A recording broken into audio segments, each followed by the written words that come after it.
Right now I'm about to prime the system up after changing the fuel filter or the water separator filter.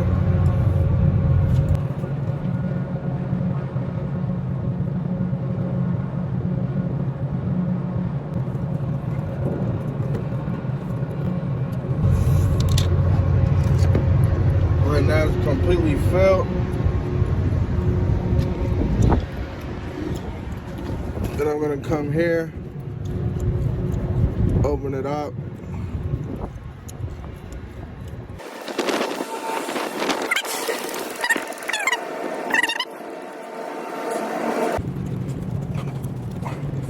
That should be good.